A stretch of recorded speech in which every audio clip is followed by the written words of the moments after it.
Some old world skinning farms are pretty dang good, and others, they're just even better. So today, let's check out the War Bear Leather Farm. Let us begin. Now, starting off this, what we're going to be wanting to do is make our way over to the location of Winterspring. This is because at coordinates 57.8 to 38.2, you will be able to find a load of the Shard-Tooth Maulers and the Rabid Shard-Tooth. These are bears that drop the War Bear Leather material, and there is an alternative area if this one is contested at 58.6 to 88.8 within the same zone. However, I will recommend that this is anywhere from around about 10 to 21% drop chance from the War Bear Leather, and as such what we'll be doing is we'll be farming all of these materials. These guys are really spaced out, however, so I would highly recommend having the Dark Moon Firewater potion just to speed things up so you can just get around and then just keep killing,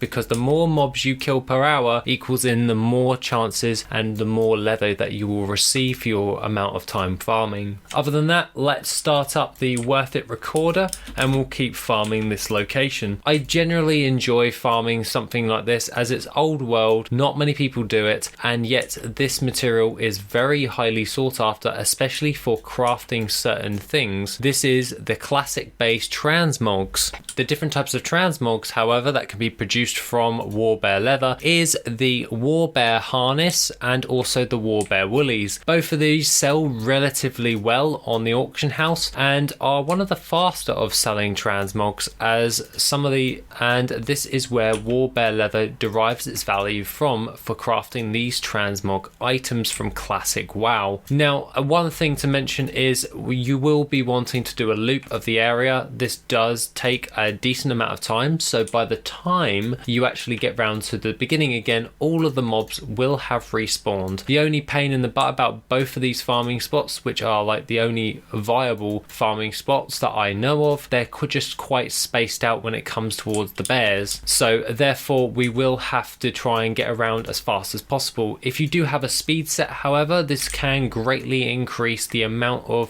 in which you actually do this gold farm, and other than that, this is a great gold farm in order to do. However, we need to have a look at Worth It, because we can have a look at War Bear Leather and we can have a look at an estimation which is 40 War Bear Leather, 204 rugged leather, 184 thick leather, 8 thick hide and 10 rugged hide. The sell rate on all of these are pretty dang good, and when it comes towards this farm, this is just an estimation from real-time data, so just to bear in mind, Worth It is done through data that has been collected from doing these said gold farms to give you an approximation on what you are likely to get for this gold farm, and thus this will give you a good idea on what you're going to get per hour, especially when it comes towards gold and or the materials that you gather, so you can make an informed decision moving forward. Alongside this, remember this is the 60 days of gold farming to promote my game Void, which has just come out on Steam. You can always subsequently go towards the Void YouTube channel where it actually starts discussing the videos on the lore behind Void and the expanding universe around it. I fully intend on building this out into its own IP, so